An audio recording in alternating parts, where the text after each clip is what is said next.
Good morning, everyone. My name is Ankit Garg. Today we are going to cover 12th and 13th September current affairs session. So let's start for the day.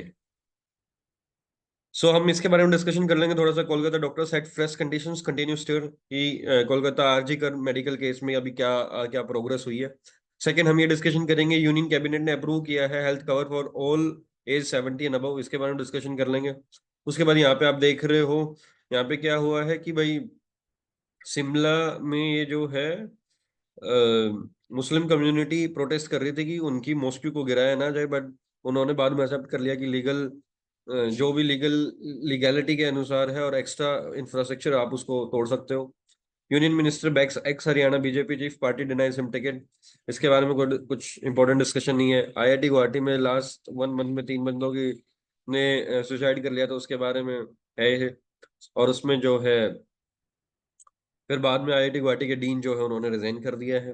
Drug body recalls nod for eye drops over false claim.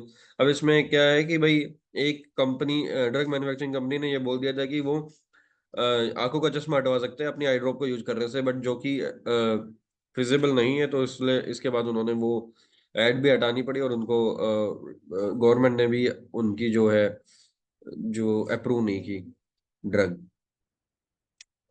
So second जो thing है, Kolkata doctors के बारे में overall situation क्या थी कि 10 सितंबर को supreme court ने बोला था आप अपनी ड्यूटीज रिज्यूम करो 11 सितंबर ऑनवर्ड, बट डॉक्टर्स ने तब भी अपनी ड्यूटीज को रिज्यूम नहीं किया। उसके बाद ममता की गवर्नमेंट, वेस्ट बंगाल गवर्नमेंट ने बोला कि ठीक है, I am going to meet them. तो फिर डॉक्टर्स ने अपनी दो डिमांड्स रखी कि एक तो हमें 30 मेंबर्स चाहिए और उसके बाद सेकंड हमें लाइव टेलीकास्ट चाहिए। 30 मेंबर्स की डिमांड जो है वो एक्सेप्ट कर ली थी वेस्ट बंगाल गवर्नमेंट ने, बट लाइव टेलीकास्ट की जो है वो एक्सेप्ट नहीं की ममता बनर्जी ने। तो उसके बाद मीटिंग हो नहीं पाई और उसके बाद ममता जी 2 घंटे ऐसे ही बैठ के चले गए और फिर उन्होंने बोला कि अगर peoples are not happy then I can resign. जो वो तो एक पॉलिटिकल प्रोपेगेंडा है, but this is overall situation at us. So अभी डॉक्टर्स कब ड्यूटी रिज्यूम करेंगे, कब जस्टिस मिलेगा, कब सारी चीजें नॉर्मलाइज होंगी, it is going to take time.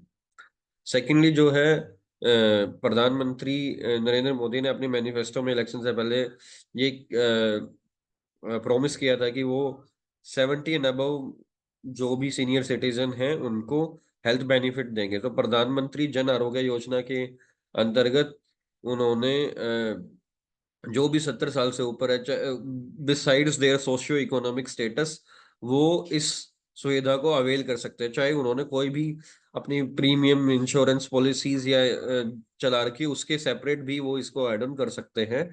और ये 5 लाख तक का इंश्योरेंस कवर है ये।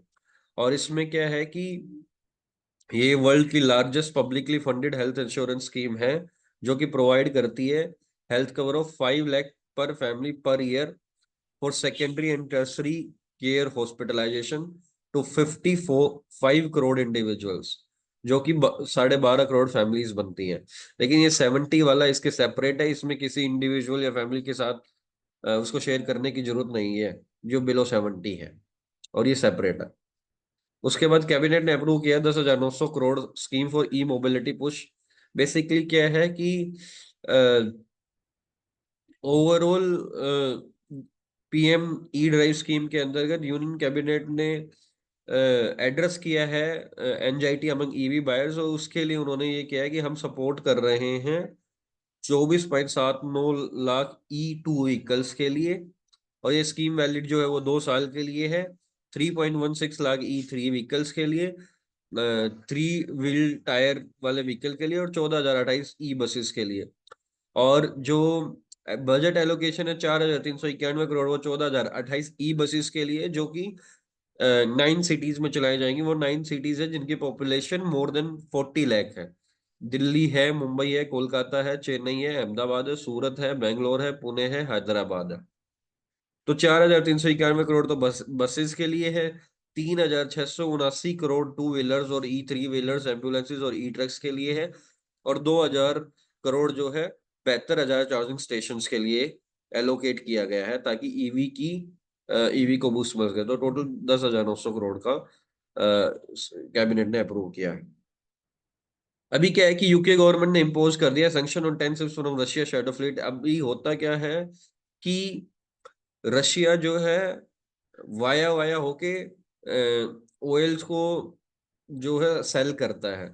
तो ईरान के थ्रू सेल करता था, ईरान ने जो है इसको सप्लाई किया था रशिया को मिसाइल्स वगैरह। तो अब जो भी है यूके के फॉरेन सेक्रेटरी डेविड लेमी और यूएस के सेक्रेटरी जो है एंटनी ब्लिंकेन ने, जो उनकी ट्रिप थी कीव में, तो उन्होंने बोला कि हम सैंक्शन करते हैं 10 रशियन ऑयल टैंकर्स को, कि हम वो जो कि उनके वेस्टर्न ऑयल के सैंक्शन के साथ हैं, वो जो फ्लीट कर रहे हैं हम उनको अलाउ नहीं करेंगे अपने उसमें। और उन्होंने ये बोला है कि इससे क्या होएगा कि जो फंडिंग हो रही थी लगभग अभी से पहले, जब जब से इन्वेजन हुआ है और रशिया ने यूक्रेन पे इन्वेजन किया है, तब से $5 बिलियन का उसने सेल करके और अपनी इकोनॉमी को बूस्ट किया है। बट अगर हम उनकी इकोनॉमी को इस हिसाब से बैठा देंगे तो might be there are chances कि भाई उनको वो उतना एज नहीं मिलेगा और वो युद्ध को जल्दी ही रोक देंगे। तो सारी इन्होंने, जर्मनी ने, फ्रांस ने और यूके ने कर्ब कर दिया है ईरान को। अब और ये जो 10 शिप्स हैं जो ऑयल की हैं वो भी रोक दी है। अब जो 2023 का ओडीआई वर्ल्ड कप हुआ था उसने इकोनॉमिक इम्पैक्ट जो क्रिएट किया है इंडिया के अंदर वो $1.39 बिलियन है approximately. It is like 8 4 24 10,500 something की अमाउंट का इकोनॉमी पे इम्पैक्ट किया है। मेजरली इसमें बिगेस्ट बेनिफिशियरी रही है जो टूरिज्म इंडस्ट्री रही है। सेकंड ये है कि सेंटर ने क्लियरेंस दिया है मिशन मौसम। मिशन मौसम क्या है? मिशन मौसम जो है एक 2 ईयर की स्कीम है जो दो जिसके लिए 2,000 करोड़ का एलोकेट किया है, जिसकी नोडल बॉडी है ministry of earth and science. जो एम करेगा, बेसिकली पर्पज क्या आएगा इसका, रिसर्च एंड डेवलपमेंट का होएगा, कैपेसिटी इन एटमॉस्फेरिक साइंसेस के ऊपर वर्क करना होएगा, वेदर सर्विलेंस के लिए होएगा, मॉडलिंग के लिए होगा, फोरकास्टिंग के लिए होगा और मैनेजमेंट के लिए होएगा। और critical elements of mission motion will include deploying next generation radars and satellite system. तो 2,000 crore, ministry of earth science इसकी नोडल एजेंसी है, मिशन मौसम है, 2 ईयर्स के लिए है। Research and development capacity in atmospheric sciences, weather surveillance, forecasting, modelling और management के लिए है, और रडार और सैटेलाइट सिस्टम के लिए। अभी जो है मेक्सिको जो है, एक strange thing is happening in the world. Mexico के अंदर स्पेसिफिकली, जिसका यूएस के साथ बॉर्डर है और उसमें दोनों के बीच में कंफ्लिक्ट होते रहते हैं, बिकॉज मैक्सिमम जो डंकी मार के जाते हैं वो मेक्सिको के बॉर्डर के थ्रू जाते हैं। तो उसमें क्या है, जो उनके प्रेसिडेंट है एंड्रेस मैनुअल लोपेज ओब्रेडर, इसके क्या है कि ये अलाउ कर रहे हैं जज, जो सुप्रीम को जो जज होता है उसको भी इलेक्ट करने के लिए, मतलब लोग वोट करेंगे और जो जज होगा फिर इलेक्शन से जो जीतेगा उसको इलेक्ट करेंगे। जो कि बहुत ही पथेटिक है, क्योंकि वर्ल्ड में सारी क्वालिफिकेशन बेसिस पे होता है। अगर ऐसे होने लगा तो कौन, मतलब इंडिपेंडेंट ही नहीं रहेगा जुडिशरी, और जुडिशरी इंडिपेंडेंट नहीं रहेगा तो फिर जस्टिस कहाँ पे मिलेगा। बट इनका क्रिटिसिज्म ये है कि जो अभी जुडिशियल सिस्टम है वो एलाइट क्लास को सर्विस करता है, तो इसलिए हमें ये चेंज करना पड़ेगा। तो विच इज, बट अगर उनमें समझ ही नहीं होगी तो वो कैसे कर लेंगे? So this is really really not a good news for Mexico specifically. हालांकि प्रोटेस्ट चल रहा है, प्रोटेस्ट में वहां पे अपर हाउस में लोग चले भी गए थे और उनका जो इस इश्यू पे डिबेट चल रहा था कि उसको रोक भी दिया था, but still somehow they manage to pass this bill. But अब देखते हैं कि कितना प्रोटेस्ट चलेगा, वैसे अप्लाई हो पाएगा कि नहीं हो पाएगा, but this is really not good. Secondly, Mexico की करेंसी है मेक्सिकन पीसो। सेकेंडली, अभी पता है सबको नवंबर में इसका यूएस के अंदर इलेक्शन है। और इसके अंदर होता क्या है कि डिबेट होते हैं, जो प्रेसिडेंट के की कुर्सी के लिए आपस में लड़ रहे होते हैं।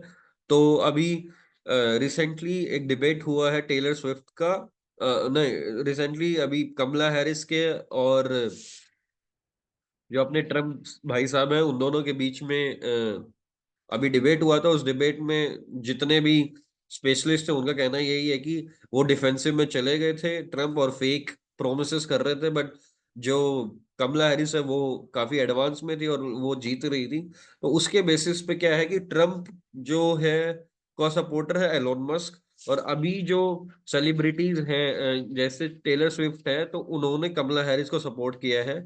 तो बट अगर आप देखोगे एक चीज, अपने यहाँ पे इंडिया में कोई ऐसे खुल के सपोर्ट नहीं करता, बिकॉज कुछ भी इश्यूज हो सकते हैं। बट अगर आप देखोगे बाइडन जो है, बाइडन इलेक्ट हुए, बट जो एलोन मस्क इस इनको सपोर्ट करते थे ट्रम्प को, बट उनके बिजनेस में कोई इम्पैक्ट नहीं हुआ। सिमिलरली अगर अपने यहाँ पे होता तो कुछ भी हो सकता है, तो that's why people are not opening up. तो अभी जो है देयर आर चांसेस कि भाई कमला हैरिस एज में है और ये जीती हैं। तो लेट्स सी कि इलेक्शन रिजल्ट्स क्या आएंगे। उसके बाद इलेक्ट्रॉनिक सेक्टर जो है 500 बिलियन डॉलर तक टच करेगा। प्रधानमंत्री नरेंद्र मोदी जी ने ये कहा है।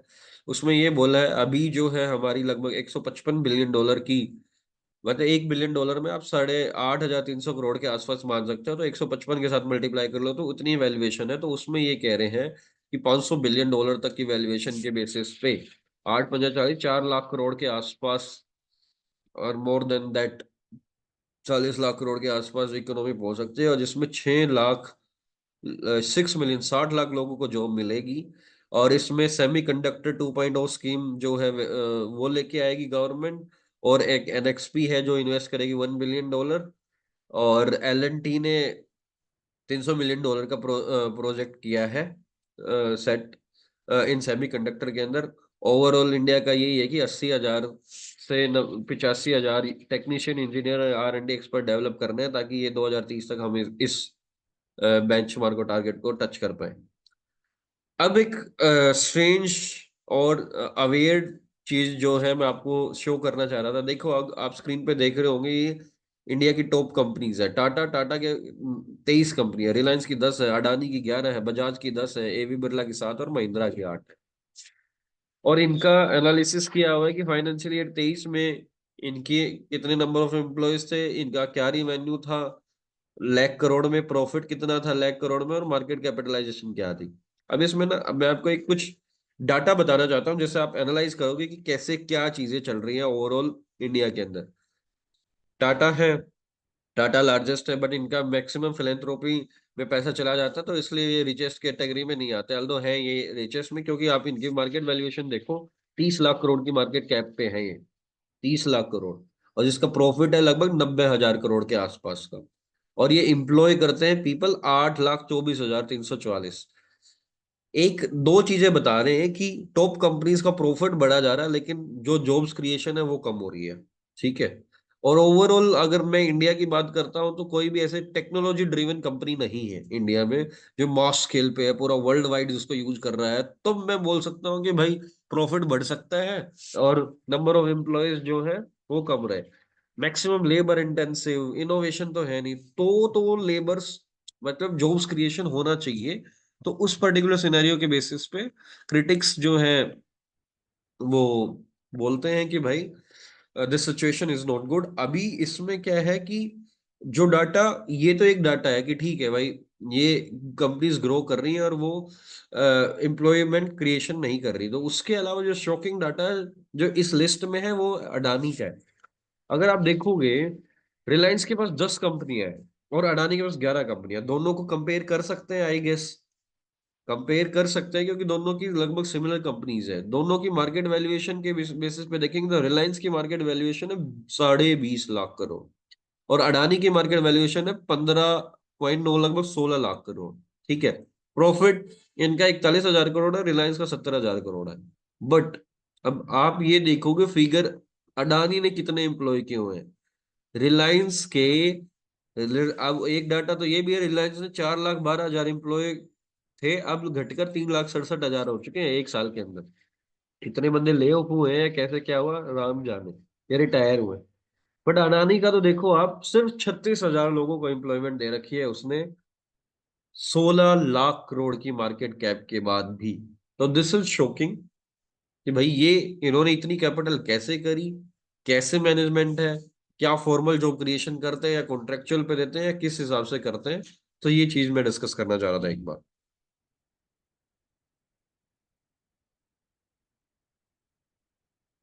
अब सेकेंडली क्या है कि 2020 में कोविड आया था, उसी टाइम पे इंडिया और ईस्टर्न लद्दाख में चाइना और का और इंडिया के बीच में क्लैशेस हो गए थे ईस्टर्न लद्दाख में जो हुए थे, गलवान वैली के पास में, जहाँ पे कुछ बंदों की हर रोज क्या है आपस में लड़ाई करते रहते, कुछ बंदों की डेथ भी हुई थी।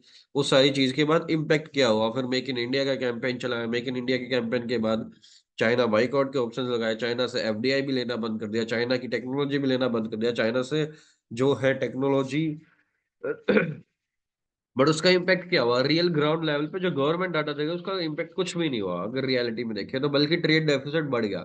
बेसिक फंडा जो है, आप देखोगे फाइनेंशियल ईयर 20 में 2019-20 के अंदर हम $48 बिलियन के घाटे में काम करते थे चाइना से। चाइना मतलब चाइना हमें $65 बिलियन का माल देता था, हम सिर्फ उसे $16.6 बिलियन, मतलब अपने $48 बिलियन जो है वो अपने $48 बिलियन जो है अपने, यानी 4 लाख करोड़ का अपना फॉरेक्स रिजर्व जाता है वहां पे, जो 4 लाख करोड़ का है, हमें एक हिसाब से कमी है। डेफिसिट का मतलब ये है।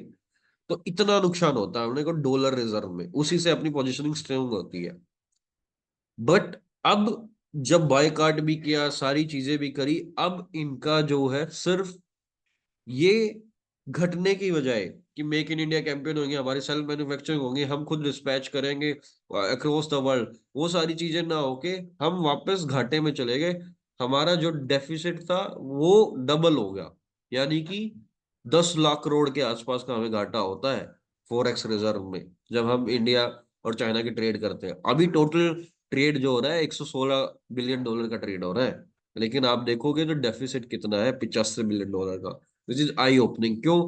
क्योंकि इंडिया के पास इनोवेशन नहीं है। और अभी तो गवर्नमेंट ऐसे आ गई है कि भाई ठीक है, गवर्नमेंट ऐसे आ गई कि ठीक है जो भी था मेक इन इंडिया कैंपेन ये वो, बट ग्लोबल इकोनॉमी इतनी कनेक्टेड है कि उसके बिना सर्वाइवेबिलिटी नहीं है। और इंडिया में इनोवेशन रिसर्च के ऊपर पैसा नहीं है, तो वो कुछ कर ही नहीं सकते, इसलिए उनको चाइना का सपोर्ट चाहिए।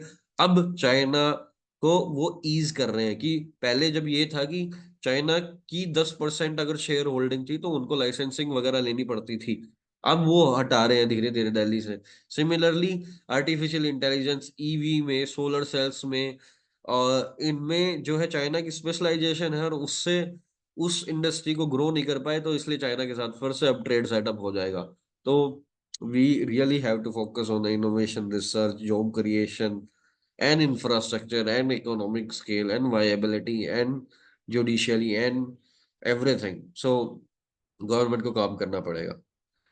अब एक और डाटा जो है मैं शो करना चाह रहा था, एटलीस्ट आप उस टाइम पे अपने आप को कंट्रोल करके रखें। ये दिल्ली का डाटा है, दिल्ली ने कि के अंदर क्या हुआ है कि भाई मैक्सिमम जो रोड क्रैश की डेथ होती है वो रात के 9 बजे से रात के 12 बजे तक होती है। लगभग 9 से 10 के बीच में 103 डेथ होती है, 10 से 11 के बीच में 113, और 11 से 12 के बीच में 113 डेथ होती है। ये डाटा शो कर रहा है। बेसिकली रात के समय पे आप ध्यान से चलाएं या अवॉइड ही करें, पहली चीज तो ये। सेकेंडली जो है, डेज के हिसाब से सैटरडे संडे और मंडे में सबसे ज्यादा जो है, सबसे ज्यादा एक्सीडेंट्स होते हैं। और अब इस ओवरऑल उसके अंदर क्या है, जो सबसे ज्यादा इंपैक्ट होता है हिट एंड रन केस का जो ज्यादा मामला है। और सुबह 7 से 8 बजे के बीच में सबसे कम एक्सीडेंट्स होते हैं और सबसे कम डेथ। अब एक चीज क्या है कि 50% पेडिस्ट्रियन जो है, राह चलते बंदे हैं, उनको लॉस होता है इन एक्सीडेंट्स में, क्योंकि वो मरे जाते हैं, हिट एंड रन केस है, वो इम्पेक्ट होता है। फोर व्हीलर ड्राइवर का है सिर्फ मात्र और मात्र 2%, मतलब कार वाले भी लगभग सेफ ही रहते हैं। हिट एंड रन केस में हो सकते हैं, बट उनका परसेंटेज बहुत सारा है, नंबर बहुत कम है नंबर ऑफ एक्सीडेंट्स में। साइक्लिस्ट जो इम्पैक्ट होते हैं वो 3% होते हैं, और टू व्हीलर व्हीकल और थ्री व्हीलर व्हीकल और पैसेंजर्स वाले व्हीकल जो है वो 45% होते हैं। तो भाई वीकेंड्स पे मत करा करो, रात को 9 से 12 मत करा करो, अगर जान प्यारी है तो रिस्क वाले एरियाज में मत जाया करो, और हमेशा ट्रैफिक रूल फॉलो करो। बट इंडिया में तो सामने वाले नहीं करते, तो कभी भी कुछ भी हो सकता है, तो इसलिए be aware about every situation. आज का वर्ड जो 12 सितंबर के लिए वर्ड था वो था पिफल। पिफल का मतलब है कि भाई बस बोलते ही रहना, सेंसफुल बोल रहे हो या नहीं बोल रहे हो वो नहीं, मतलब नॉन सेंस टॉकिंग ये बोल लो आप। अब आज के न्यूज़पेपर की बात करते हैं, inflation under 4% but vegetable prices up again.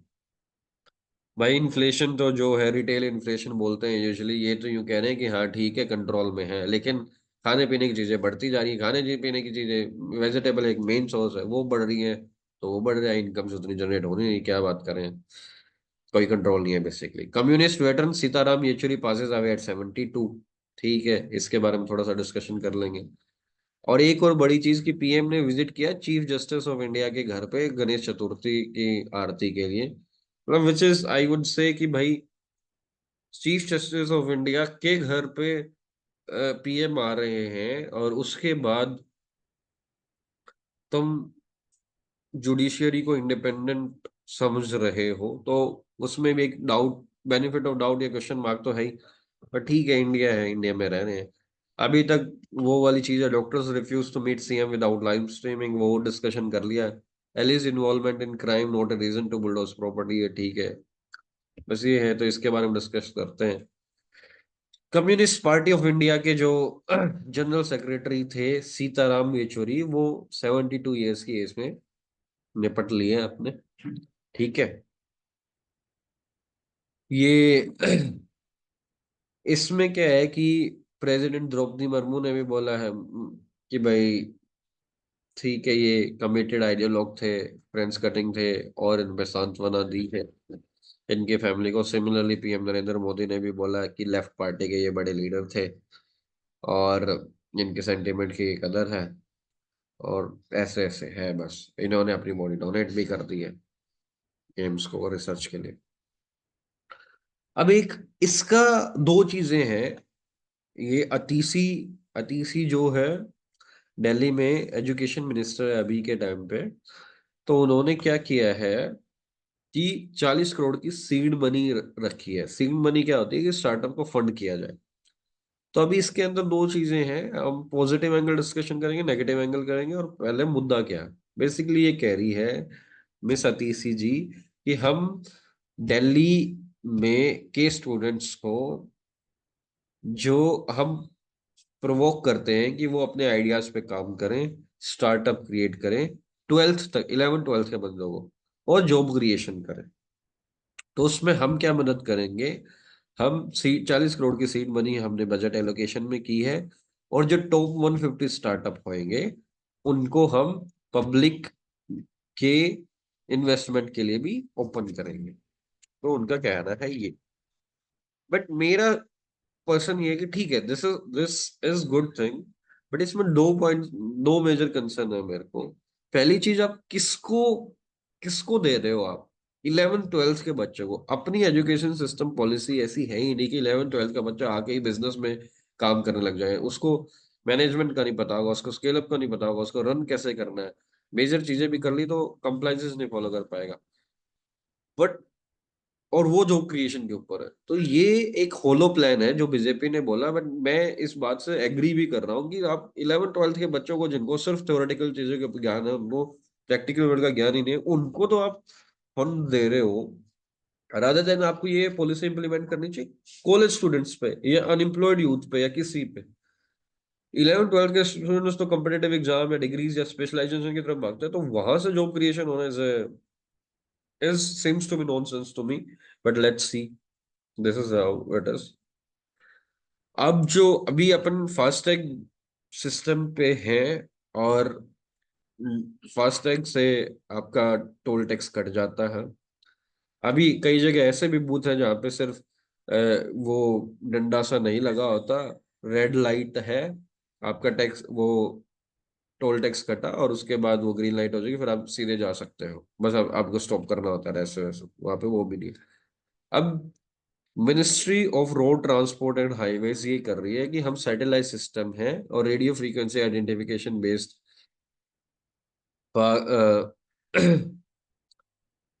फास्टैग्स जो है उनको हम रिप्लेस कर रहे हैं। रिप्लेस क्या, कहीं पे ग्लोबल नेविगेशन सैटेलाइट सिस्टम के थ्रू टोल टैक्स की पेमेंट्स हम रिसीव करेंगे। जैसे ही गाड़ी चढ़ी हाईवे पे, उसका नोट हो गया टाइम, और जितनी उसने किलोमीटर डिस्टेंस ट्रेवल की, उसका नोट हो गया टाइम, और फिर उसके बेसिस पे कट जाएगा। आप देखते हैं कितना कैसे एप्लीकेबल है, बट चीजें ही चेंजेस होती रहती है इंडिया में तो बस। NABFID planning to raise 53,000 crore debt in financial year 25। MD जो है इनके राज किरण राय है। ये एक रेगुलेटरी बॉडी की तरह है, जैसे एनएचबी है, जैसे सेबी है, जैसे सिडबी है, जैसे आरबीआई है, सिमिलरली नैफेड है। नैफेड है national bank for financing infrastructure and development. तो है अच्छी चीज, बहुत पहले से रिक्वायरमेंट थी इसकी, डिमांड भी थी, इन्होंने किया। इस 53,000 करोड़ में से 9,000 करोड़ ऑलरेडी रेज कर लिए हैं। नैफेड ने ऑलरेडी 20,000 करोड़ की सैंक्शन कर दिया, जो टारगेट 1 लाख करोड़ का है 12 मंथ में। अल्दो आरबीआई जो है वो इन्फोर्स करता है नॉर्म्स को कि भाई हायर प्रोविजन डालता है under construction of infrastructure project. Basically इसको ज्यादा पैसे स्टोर रखने पड़ते हैं और कम क्रेडिट दे सकता है उस बेसिस पे। But still they are saying कि हम जो है अपना टारगेट पूरा कर लेंगे। तो लेट्स सी कि फ्यूचर में क्या होता है, बट ओवरऑल सिचुएशन ये है कि भाई इंडिया को फाइनेंसिंग इंफ्रास्ट्रक्चर के लिए बहुत बहुत नीड है, और इंफ्रास्ट्रक्चर क्रिएशन की, मैन्युफैक्चरिंग सेटअप की, ताकि जॉब क्रिएशन होए और इंडिया भी डेवलपिंग इकोनॉमी से डेवलप्ड इकोनॉमी में जाए। नॉट ओनली नंबर्स ग्रोथ पे ना फोकस करके डेवलपमेंट पे फोकस करें, हैप्पीनेस इंडेक्स पे फोकस करें, बाकी सारी चीजों पे फोकस करें। अभी एलोन मस्क की कंपनी स्पेस एक्स ने फर्स्ट प्राइवेट स्पेस वॉक भेजी है। इसमें जो है कॉमन पीपल्स को 2 ईयर की ट्रेनिंग दी है, उसके बाद उनको स्पेस में ट्रैवल करने के लिए भेजा है। लगभग 1450 किलोमीटर अपवर्ड गए हैं, ये अर्थ के ऑर्बिट से बाहर गए हैं। 2 बंदे ये जो इसमें दिख रहे हैं, 2 इसके अंदर है, 2 बाहर गए हुए हैं, 3 दिख रहे हैं आई गेस इसमें। सो ओवरऑल ये है, 2 ही दिख रहे हैं। और ओवरऑल इसमें क्या है कि जो टेक बिलियनियर है जेड इसेकमैन, वो उन्होंने लगभग 155 मिलियन डॉलर एक सीट का पे किया होगा, बट वो इसको लेड कर रहे हैं। और peoples are enjoying in space walk. तो कुछ टाइम में ऐसा लग रहा है कि भाई स्पेस डायरेक्ट बंदे इधर से उधर, जैसे अपन बाकी कंट्रीज में अभी ट्रैवल करना आसान हो गया, तो ऐसे ही कभी दूसरे दूसरे प्लेनेट पे जाना आसान ना हो जाए और वहीं पे रहने लग जाए या घूमने चले जाए। अब एक क्या चीज कर रहा है कि अडानी की पावर कंपनी जो झारखंड में है, जो पावर डिलीवर करती है बांग्लादेश को, उसके ऊपर स्क्रूटनी कर रही है जो नई गवर्नमेंट यूनिस की बनी है।